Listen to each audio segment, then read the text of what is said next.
Mesdames et messieurs, bonsoir. Mesdames et messieurs, bonjour. C'est l'heure à laquelle vous nous recevez. Bienvenue à votre magazine des santé diagnostic. Comme vous le savez, la maladie à coronavirus, l'épidémie du coronavirus continue à alimenter les médias du monde. Donc, c'est toujours un sujet d'actualité parce que le nombre de cas augmente du jour le jour. Aujourd'hui, on est déjà à plus de 90 cas en République démocratique du Congo.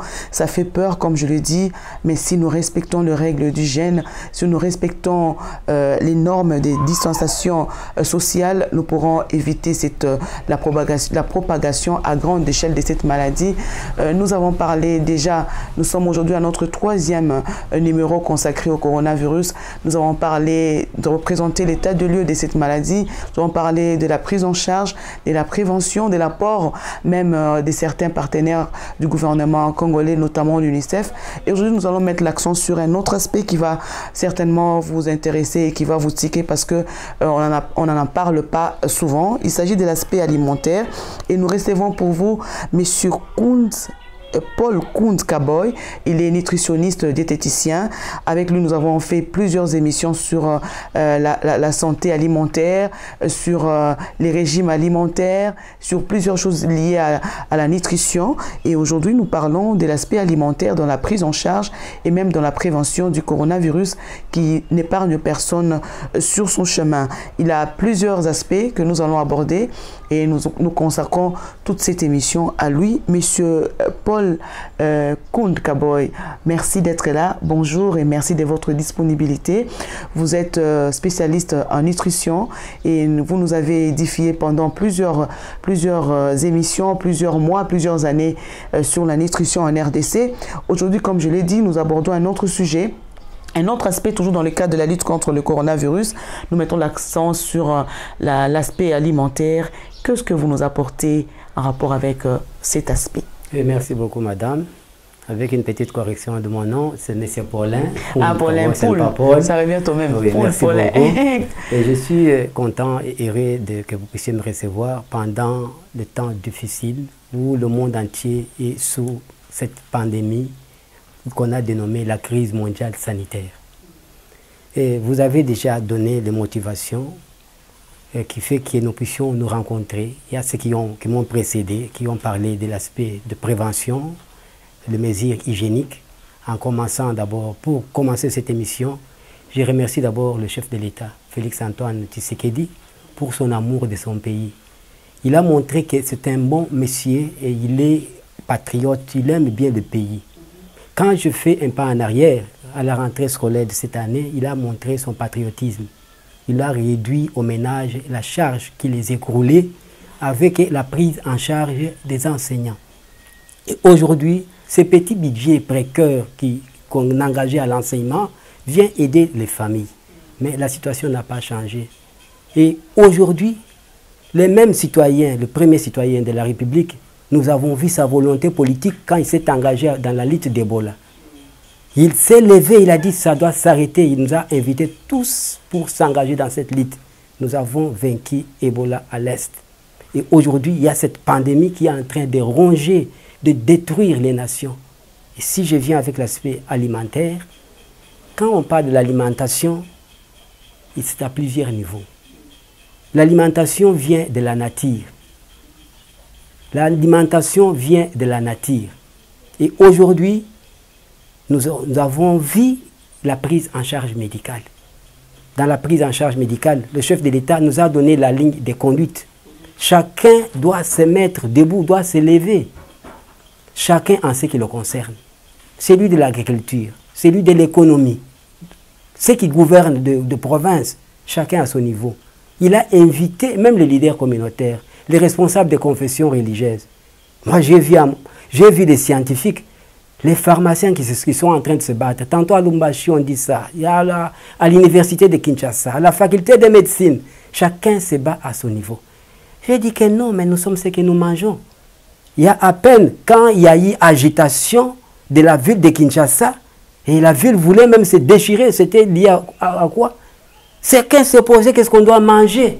C'est pourquoi je dis que durant cette période de confinement, c'est pourquoi je dis que j'apporte aussi ma petite contribution dans le domaine de l'alimentation. Je viens comme diététicien et nutritionniste et je préfère qu'on m'appelle un diététicien. Je vais décrire dans cette étape ici, dans cette émission, la différence entre un diététicien et un nutritionniste. Coronavirus, réellement, le chef de l'État a mis sur pied l'équipe de scientifiques qui est en train de l'accompagner. Mais quand j'ai observé à distance, et je suis en train d'observer davantage, on n'a pas encore soulevé la question de l'alimentation. Il y a ceux qui sont déjà en quarantaine. Et les scientifiques et partout au monde, on a démontré que le coronavirus tue réellement. Et nous voyons les victimes. Mais ce qui tue davantage, ce sont les complications liées à cette maladie. Il y a les complications liées donc les complications respiratoires. Il y a aussi les maladies chroniques. Dans les maladies chroniques, ce sont les maladies qui viennent de troubles de fonctionnement. Qu'est-ce qu'on appelle dans le langage scientifique les maladies métaboliques liées au mauvais fonctionnement du corps. Nous voyons ça, nous les avons importés dans mes émissions passées. Je parlais que nous importons et les aliments, et derrière les aliments, nous importons aussi les maladies des pays civilisés. Hypertension, diabète, aujourd'hui, il y a tout un tas de maladies dans cette complication-là. Et aussi, ce qui amène encore plus les cas de décès, il y a la question d'âge, des personnes de troisième âge. Et j'ai dit que j'ai aussi une proposition que je vais parvenir à ma nation, tant peu que ça soit, je vais aussi contribuer pour que ça sauve la nation. C'est l'aspect de la prise en charge au niveau de ceux qui sont en quarantaine, la prise en charge diététique. Et ceux qui sont dans des ménages, ce sera l'autre aspect, la prise en charge nutritionnelle de ceux qui sont dans les ménages, parce qu'ils seront confinés. Ça va nous rattraper. Et quand j'ai suivi ceux qui sont déjà en place, le professeur Muyemba a présenté dans sa conférence de presse, ceux de l'université de Lumbashi ont présenté le protocole de traitement, ceux de l'université de Kinshasa, aux États-Unis, il y a ceux qui en discutent, ça est là. Et j'ai dit que non, j'amène aussi l'apport alimentaire. L'alimentation vient intervenir ici. Je me pose la question, ces personnes en quarantaine, il y a ceux qui ont des questions de diabète, il y a ceux qui ont des maladies comme hypertension, il y a les personnes de troisième âge. Et même les non-malades, même ceux qui sont déjà malades, là, internés, il y a encore l'autre question qui vient se poser, il y a les stress qui viennent s'ajouter. Parce que les uns se disent, je suis déjà candidat à la mort ici. D'autres se disent, peut-être demain ou après-demain, je serai touché par la... Des autres aussi qui sont restés. Mais pour ceux qui sont en quarantaine, tout cela, les stress, les complications respiratoires, l'hypertension, diabète, c'est ça ma spécialité, c'est ça la diététique. La diététique, c'est l'art ou une science qui traite les personnes à base de l'alimentation équilibrée.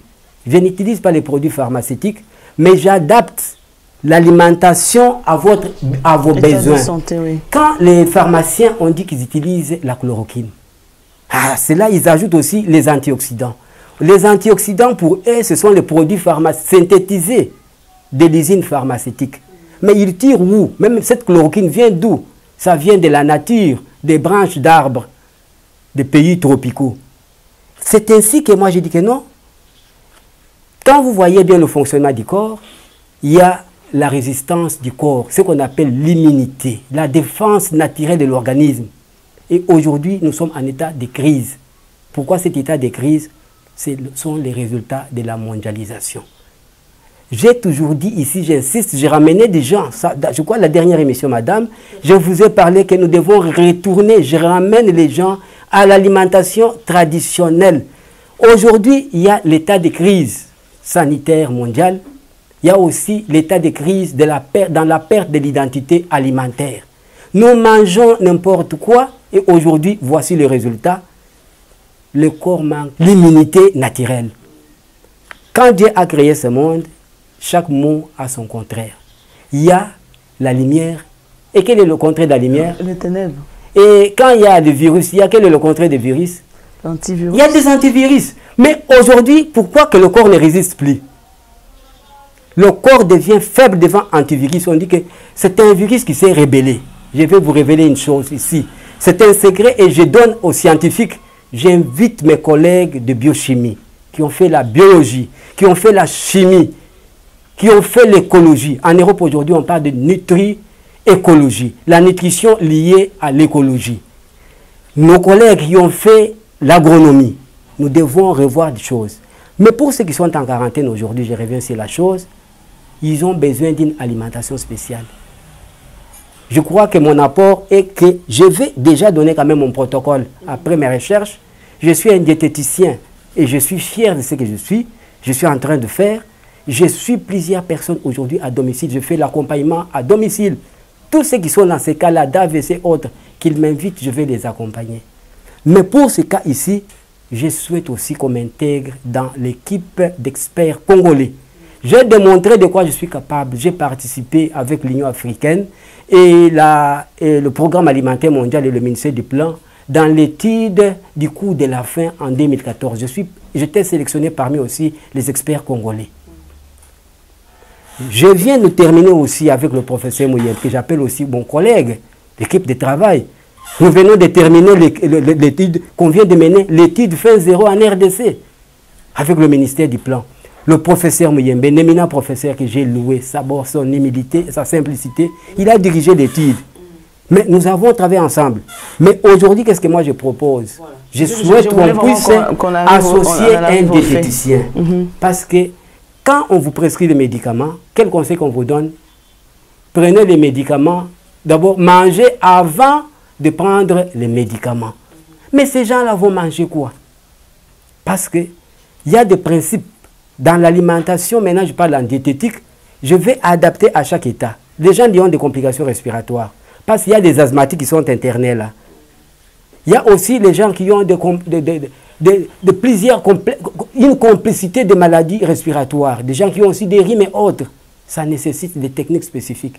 Là, je retourne, ce que moi j'ai expérimenté. Il y a des techniques traditionnelles. Parce que moi, je retourne toujours les gens à la médecine traditionnelle. La faculté de médecine traditionnelle qui manque dans ce pays. Qu'est-ce qu'il faut à ces moments-là? Pour les cas de respiration, en cas de crise de respiration, ça nécessite des techniques de fumigation ou des techniques d'inhalation à vapeur. Nous avons des plantes aromatiques de toutes sortes ici. Nous avons des citronnelles, cinda, il y a des boulukoutou, tout ce qui donne de l'odeur là. Et même les moutouzo? Les moutouzo, il y en a tout un tas. La liste est très longue selon la diversité de tribus. Le Congo est riche en tout. Dans cette diversité, nous devons aussi capitaliser. Nous devons faire cette fumigation. On fait bouillir de l'eau, on y met ces tisanes et on se couvre. L'avantage, c'est quoi? Et moi-même, j'expérimente. Moi, j'ai dit ce que j'ai fait. Malheureusement, je n'ai pas un laboratoire officiel qui est déjà attesté. Je crois qu'avec l'appui de nos partenaires qui m'écoutent, et je plaide toujours que je manque d'appui. Personnellement, chez moi, c'est ça ce que j'utilise comme bureau de laboratoire ou mon bureau de travail, où je reçois aussi quelques gens. Je les conseille de faire la fumigation ou l'inhalation à base de tisanes. Il faut le faire combien de fois par semaine? Nous pouvons le dire pour ces temps de crise. Ceux qui sont en quarantaine, on peut le faire 2 à 3 fois par jour. L'avantage, ça facilite la circulation du sang. Ça facilite, ça désintoxique le corps. Et ça facilite la respiration. Ça ouvre les voies respiratoires. Ce sont des techniques simples. Pour ceux qui sont stressés davantage, ça diminue le stress. Parce que quand on donne les antioxydants, c'est parce qu'on a encaissé trop de déchets. Les déchets qui viennent d'où? De ce que nous mangeons et de ce que nous respirons. Et le stress aussi. Et quand vous passez par cette technique d'inhalation à vapeur, ça vous donne l'humeur, ça développe encore d'autres hormones. Ça vous donne l'hormone, l'ocytocine. L'ocytocine, c'est l'hormone de bonheur. Ça vous restaure le corps. Ça, c'est pour les cas de ceux qui ont des questions respiratoires. Mais pour ceux qui ne sont pas atteints, comme vous et moi, apparemment on n'est pas atteints, il y a la nourriture qui est, l'alimentation qui est recommandée pour que, en fait, vous avez dit, vous avez parlé du système de défense immunitaire. Donc, ce sont les aliments qui sont recommandés. Quel genre d'aliments recommandés pour les personnes qui sont apparemment en bonne santé? En bonne santé. Et je regroupe et ceux qui sont en bonne santé. Parce que ceux qui sont devenus aujourd'hui dans cet état de faiblesse du corps, ils étaient comme nous. Et aujourd'hui, ils sont là. Et on ne sait pas aujourd'hui qui va les suivre aujourd'hui ou demain. Nous allons, à part cette technique de fumigation ou l'inhalation, ils doivent aussi associer à la consommation des légumes crus et des légumes qui ont des systèmes de plantes aromatiques qui donnent des arômes, comme les amarantes et comme les menthes. Menthe, dans cette famille, il y a une centaine, une catégorie, une série de menthes ou plusieurs types de menthes. En Lingala, il y a ceux qui disent il y a les Mazulu et autres dans ce sens-là. Ce sont dans cette famille-là des menthes. C'est à consommer. Même les tisanes comme Bulukutu, dans cette diversité tribale, il y a ceux qui consomment comme légumes. Ça vous facilite la respiration. Consommez des oignons crus, tout ce qui est de plantes qui vous donnent d'oignons crus, d'oignons crus, ail, tout ça. Et moi, je conseille au lieu que les gens utilisent dans leur pain, dans les petits déjeuners le matin, ils doivent aussi, au lieu d'utiliser, de recourir aux graisses, comme le blé blanc et autres, parce qu'il y a il faut que ça, ce sont des gens qui sont sous contrôle. Ils doivent prendre quoi? Alimentaire. Ils peuvent, à la place de blé blanc, ils peuvent prendre, comme j'ai dit, des menthes, ils mettent d'oignons dedans, ils mettent des salades. Salade, c'est l'ensemble, on mélange plusieurs genre choux, les légumes. Et ils mangent, ça les console, ça console la respiration. Il en est de même pour les personnes en bonne santé qui veulent prolonger, avoir une longue vie et ne pas être esclave des médicaments. Ou ne pas encore, parce que quand vous dépensez plus pour la pharmacie, vous êtes en train de vous appauvrir. L'autre possibilité pour tous ceux qui sont déjà victimes là, je viens de créer encore, j'ai trouvé une formule qui est très nécessaire, la chlorophylle naturelle. La chlorophylle naturelle, c'est un mélange de légumes, un mélange d'oignons. Je prends par exemple, chlorophylle, là nous voyons des pigments verts. Quand vous allez, ça va passer dans le broyage électrique ou manuel, vous allez avoir des liquides concentrés, des liquides de couleur verte. C'est ces pigments-là que vous allez consommer. Là, pas cru. Il faut les préparer. Cru. Parce que vous mangez des salades crues. Et là, moi, je vais vous donner quelques propositions qui peuvent vous aider à produire votre chlorophylle naturelle. Vous prenez l'oignon, vous prenez l'ail, vous prenez céleri, vous prenez le concombre, vous prenez la tomate, vous prenez les carottes. L'objectif de ceci, c'est quoi? Nous remplaçons les antioxydants artificiels qui sont passés par quelconque transformation industrielle. Et dans tous ces produits-là pharmaceutiques, il y a la notation où on dit les effets indésirables. Je crois que c'est ça. Voyez un peu sur toutes les notices, vous voyez des précautions à prendre. C'est pour épargner ces malades-là qui sont déjà en quarantaine et aussi c'est pour réduire les dépenses du budget de l'État. Et puis ça, c'est naturel, c'est bio. Tout le monde, nous devons sortir des systèmes artificiels. Si aujourd'hui le corps n'est plus capable de résister, de créer l'immunité naturelle, c'est à cause de la mondialisation, la destruction de la nature. J'ai toujours dit dans mes émissions, faisons l'effort de manger bio. Et bio à partir de la production agricole. L'autre possibilité pour aider ces gens-là doivent consommer moins des aliments riches en graisse. C'est pourquoi donc ça nécessite la surveillance, un coup d'œil d'un expert en diététique. Nous distinguons, il y a des acides gras saturés, des acides gras insaturés. Vous n'allez pas comprendre tout cela. L'acide gras oléinique, tout ça, ce sont des mots scientifiques. Mais la question qui est là, nous recourons pour voir les graisses riches en oméga 3. L'oméga 3 vous aide à entretenir le cerveau, le cœur et la circulation du sang. Ça vous aide à réduire aussi des déchets. C'est très nécessaire. Donc c'est pourquoi dans cette équipe-là, il y a des laboratoires qui font des analyses biochimiques. Il y a les médecins qui prescrivent, qui font des consultations. Il y a des infirmiers. Et je crois qu'il y a des psychologues. Mais je n'ai pas encore senti l'impact de l'alimentation dans tout ce qu'on fait là. Oui, qu'on me donne aussi la chance que je puisse expérimenter ce que je viens de trouver comme protocole diététique. Vous aurez certainement la chance parce que plusieurs personnes nous suivent et certainement vous trouverez un scientifique qui voudrait vous accompagner ou un partenaire, pourquoi pas le gouvernement qui peut aussi vous accompagner. Je voudrais avoir une idée nette sur l'alimentation. Vous nous dites qu'il faut faire un mélange des légumes, les épices, notamment le ail, l'oignon, et ainsi de suite. Ça, c'est à prendre le matin ou pendant la journée. Comment répartir la prise de ces aliments-là pendant la journée? Ça, c'est la répartition de cette prise. C'est dans mes innovations, dans mes expériences personnelles.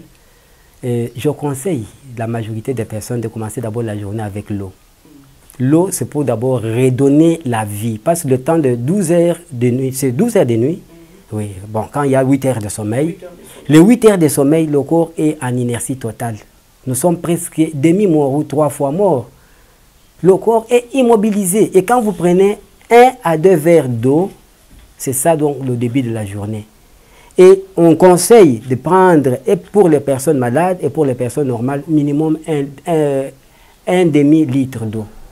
Donc 1,5 litre d'eau par jour. 6, non, tout le long de la journée. Ah, la journée. Mais les matins, commencez avec 2 verres. Mais quand je reviens à votre question, comment on va prendre cette chlorophylle naturelle? De préférence le matin. Vous savez pourquoi le matin? Le corps n'a pas encore, en se réveillant tôt, nous devons prendre la première dose le matin. Parce que l'organisme n'a pas encore d'autres éléments dans le corps et a soif de recevoir ce que nous gérons dans l'estomac. Et si vous prenez des légumes crus le matin, c'est un caractère médical. C'est comme les médicaments. Parce que tous ces médicaments que nous prenons aujourd'hui viennent de la nature.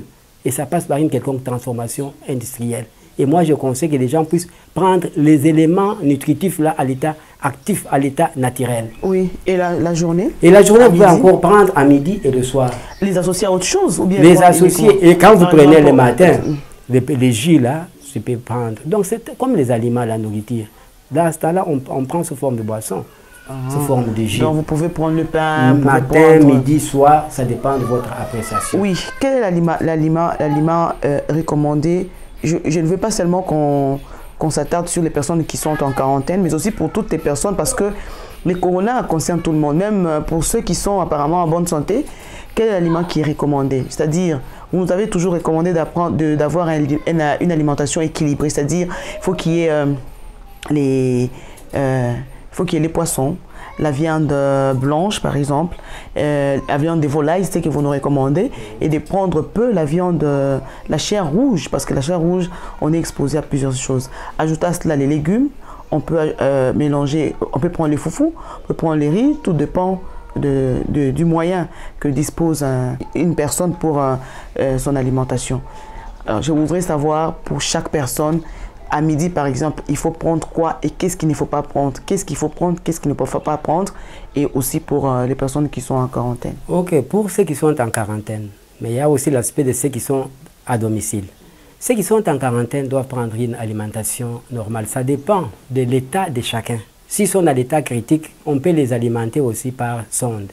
Mais ils peuvent manger comme des personnes normales, l'alimentation équilibrée, mais avec des restrictions strictes. Par exemple, pour les hypertendus, nous savons le principe que l'hypertendu, c'est une personne qui est sensible au sel. Il y a ce qu'on dit régime sans sel strict. Le médecin prescrit. Et c'est au diététicien maintenant que le diététicien qui prend la recommandation du médecin, que le régime sans sel strict, il explique pourquoi on ne peut pas prendre le sel. Pourquoi on ne prend pas le sel? On explique à la personne pour la conscientiser et changer de mode de vie pour son intérêt. Le régime pauvre en graisse, tous ces éléments-là, donc en un mot, une alimentation diversifiée, suffisante en quantité, en qualité et variée. Une alimentation qui vous donne les 3 groupes d'aliments. Voilà, c'est ce que je voulais dire. Les aliments de construction, qui jouent les aliments constructeurs. Pour les enfants, ce sont les aliments de construction. Et pour les personnes adultes, ça nous sert à la réparation de nos tissus usés. Parce que nous, adultes, on a déjà atteint notre croissance maximum. On n'a plus encore besoin d'augmenter en taille. Mais maintenant, nous devons nous maintenir. Ça nous aide à renouveler les tissus usés. Deuxième groupe qu'on doit consommer, ce sont des aliments énergétiques qu'on doit tirer dans les céréales et dans la viande, donc dans des protéines d'origine animale. Et troisième groupe, ce sont les aliments de protection qui doivent nous protéger. Et là, nous voyons des légumes et des fruits. Oui, mais nous devons manger tout, mais en étant modérés. Pas de restrictions. Donc on peut prendre aussi la viande rouge. On peut aussi. C'est une libéralité. Parce que l'alimentation est liée aussi à la psychologie. Quand je vais vous retourner, je vais vous donner l'exemple à l'initial. Parce que si aujourd'hui, coronavirus nous menace aujourd'hui, parce qu'on a détruit la nature. Là où était logé le virus qui vient des animaux, nous avons détruit le foyer naturel. Aujourd'hui, ça nous rattrape à cause de l'industrialisation et de la technologie. Et que nous parlons tous que dans la mondialisation. La mondialisation, il n'y a pas, et nous devons respecter aussi nos habitudes alimentaires dans le sens positif. Il y a des habitudes rétrogrades que nous devons bannir, mais nous devons encourager. Et pourquoi pas? Pourquoi nous devons respecter les habitudes alimentaires selon notre origine? C'est à cause de l'ADN. L'ADN qui nous donne l'identité. Mais aujourd'hui, on a falsifié l'identité. Nous mangeons n'importe quoi. Donc, vous nous recommandez, pour moi qui suis par exemple du Kasaï, je dois privilégier les aliments du Kasaï. Je vous remets dans la cartographie alimentaire. Jadis, il y avait quoi? Il y avait une partie du pays, ce qu'il y avait comme aliment de base, la farine de maïs. Les autres consommaient le riz. Les autres, la farine de manioc, les autres, kwanga. Et chacun doit se situer là où il est. Mais quand même, du côté viande, il y a aussi des tabous. Vous voyez, le monsieur X consomme, ça n'a pas d'effet négatif. Et le monsieur Y, ça l'apporte d'allergie. Et nos ancêtres, nos grands-parents nous conseillaient toujours, nous disaient respecter les tabous. Et aujourd'hui, nous mangeons et nous mélangeons n'importe quoi. C'est de l'Est, mange de ceci. Et à l'ouest, on ne mangeait pas. Moi, je peux manger un serpent. Mais dans nos habitudes alimentaires, on ne mange pas chez nous des serpents. Et si vous mangez des serpents, c'est selon vos ADN de vos ancêtres. Je n'entre pas là. Mais que chacun puisse voir quelle est l'identité de vos ancêtres, l'identité alimentaire. Parce que l'identité alimentaire, c'est ce qui nous donne aujourd'hui l'hérédité. Et comme on a falsifié cette identité-là, comme conséquence aujourd'hui, il y a des maladies qui arrivent, où le corps ne sait plus résister. C'est pourquoi moi je parle de ce qui est naturel, comment booster cette immunité avec des compléments, donc avec l'accompagnement diététique de nos frères qui sont déjà là où ils sont. Si l'Europe aujourd'hui, là où est venue la science, ils étaient au-dessus dans la civilisation. Avant, c'était l'Égypte, il y a eu des changements, je ne suis pas historien pour vous relater l'histoire contemporaine et autres là, la succession des civilisations, mais aujourd'hui, on voit les États-Unis et autres, des pays occidentaux. Mais voyez la situation qui les frappe. Parce que l'industrialisation est venue détruire la nature. Tout ce qu'ils mangent est artificiel. Et le corps est devenu aussi artificiel. Il n'y a plus la résistance naturelle, l'immunité naturelle. Il nous amène des soi-disant vaccins pour renforcer l'immunité. Mais nous devons encore en discuter, nous les scientifiques congolais. Le salut de ce monde aujourd'hui dans cette crise de corona viendra du Congo. Parce que nous avons encore beaucoup de réserves dans nos forêts ici. Nous avons des réserves. J'ai oublié aussi d'autres aliments qu'il faut encourager des gens. Ce sont les produits non lignés. Les produits non lignés, on les retrouve dans la brousse. Il y a des mycélies. On ne les cultive pas. C'est naturel, c'est bio. Il y en a encore des champignons, des bons des médicaments qui sont contre le cancer. Donc nous devons quand même, donc il y en a tout un tas, nous devons nous encourager et nous devons être fiers d'être Congolais, soutenir les chefs de l'État dans cette situation de crise. Et nous devons démontrer qu'il y a des scientifiques congolais dans tous les secteurs. Moi, je me pointe dans le cadre de l'alimentation, je suis aussi parmi les monuments de l'alimentation. Et aujourd'hui, nous sommes en discussion. Si vous avez vu, pour les ménages, il y a aussi le secteur qu'on doit aussi en parler. La fois passée, je vous ai parlé de la parité dans la gestion de la grossesse. C'était une comédie, mais c'était un fait réel. C'est une réalité. Nous devons amener aujourd'hui l'État à ses responsabilités. La gestion de la grossesse. Parce que, vous savez, le tableau chronique, vous êtes bien informé. Vous avez aussi plusieurs casquettes comme moi. Vous gérez l'association Les journalistes amis des enfants. Oui. Mais, donc, nous nous sommes connus une fois, nous nous sommes rencontrés à l'UNICEF quand on a discuté sur l'allaitement maternel. Si j'ai bonne mémoire, c'était en 2016. Alors, on a vu que non, nous devons nous compléter. L'alimentation et la communication. Parce que pour arrêter cette pandémie, il faut qu'il y ait une bonne communication. Aujourd'hui, pour ceux qui sont bientôt, il y a eu tentative de confinement. Les autres disent il faut corriger. Vous les communicateurs, aidez bien la population à parler mieux.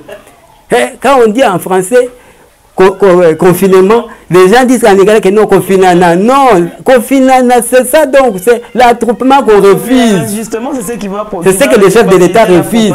Confinement, ça veut dire l'isolement.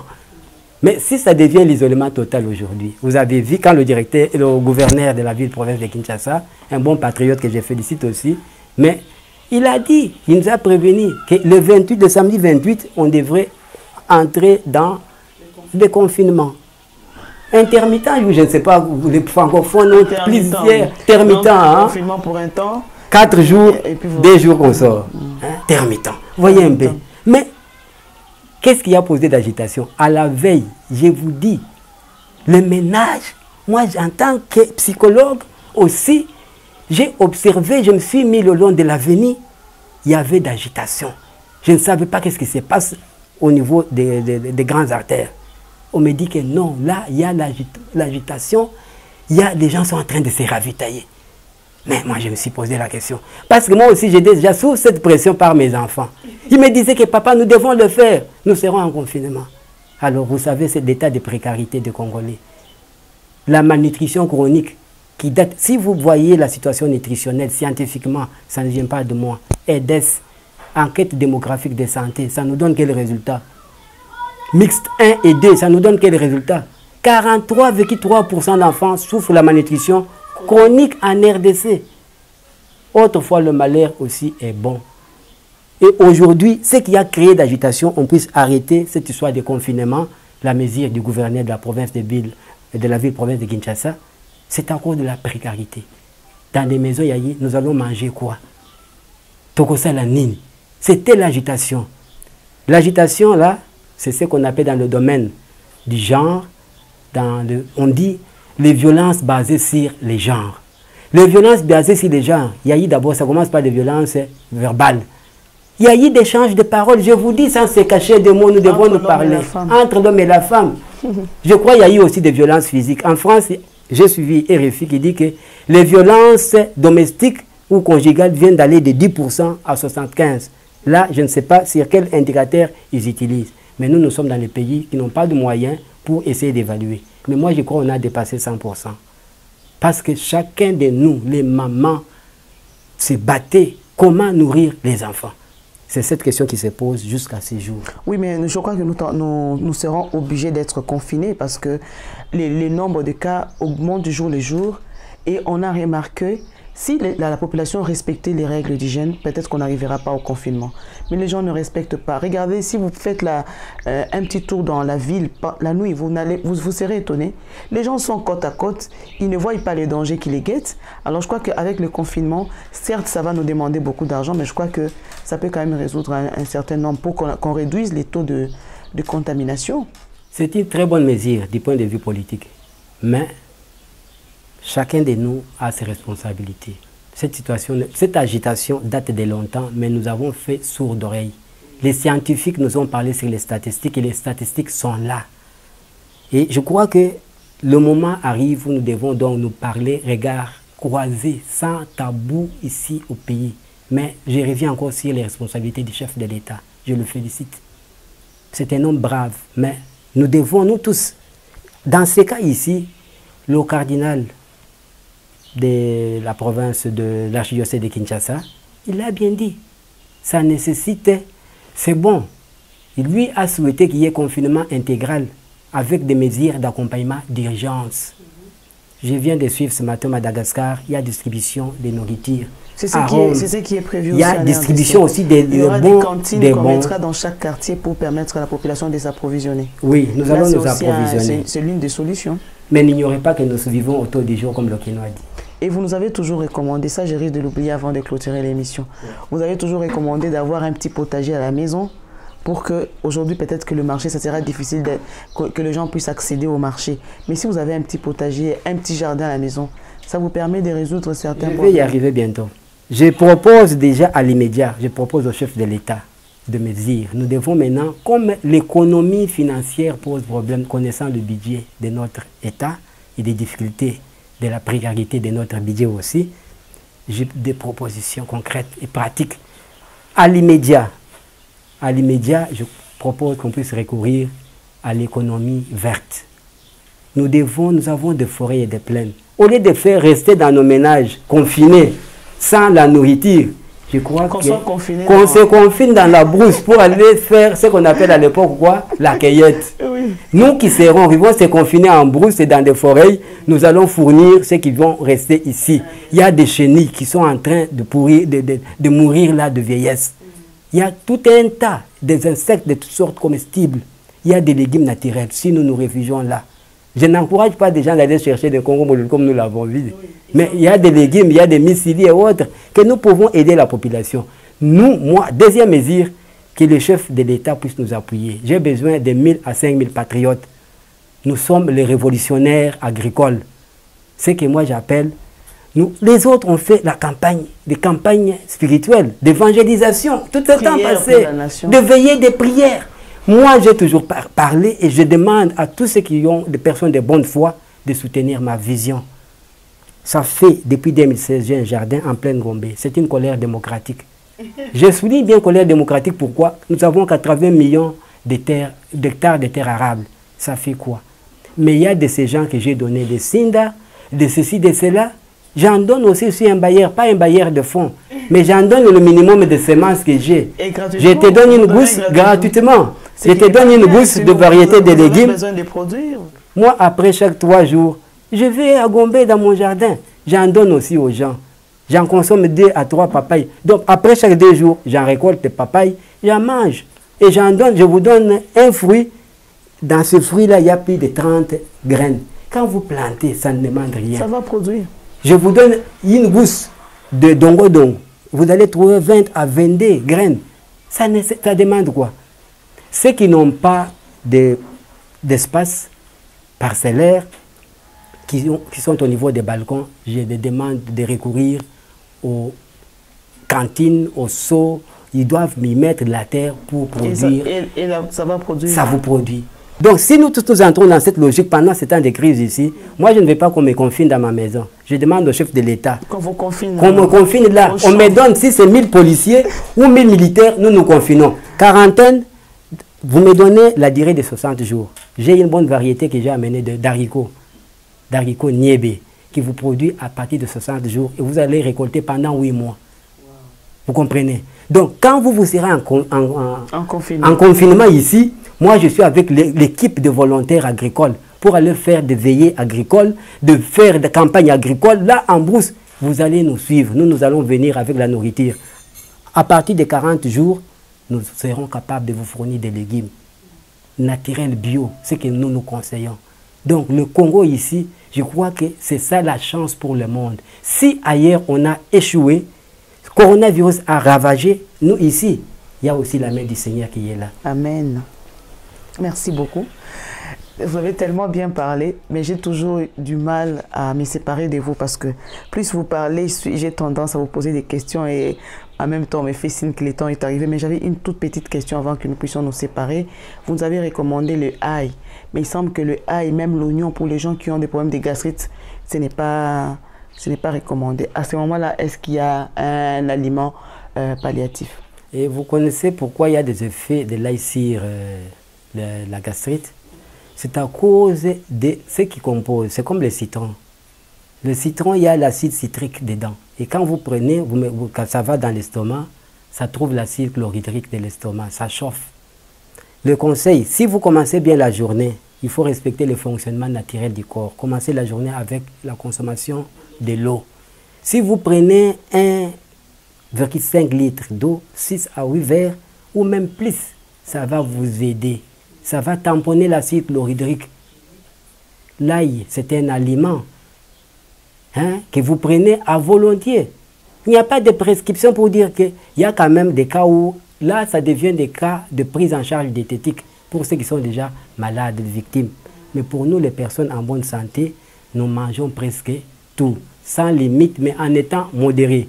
Attention aussi avec les produits qui sont les produits artificiels qui sont passés par une quelconque transformation. Et qui sont encore conservés où on donne le goût, on donne la couleur.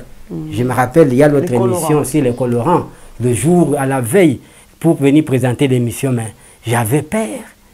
Je disais, je vais parler quoi? C'est la même situation avec cette histoire d'alimentation. Nous sommes ce que nous mangeons et nous sommes ce que nous respirons. Je souligne bien, nous devons être attentifs. Il fallait que cette situation arrive pour que le Congo change. Moi, ma place, je suis un agriculteur scientifique pratiquant. Je ne suis pas un théoricien. Dans nos débats scientifiques, nos collègues ont des données dans des armoires, mais moi, je parle sur les réalisations. Mais nous avons beaucoup de difficultés autour de l'agriculture.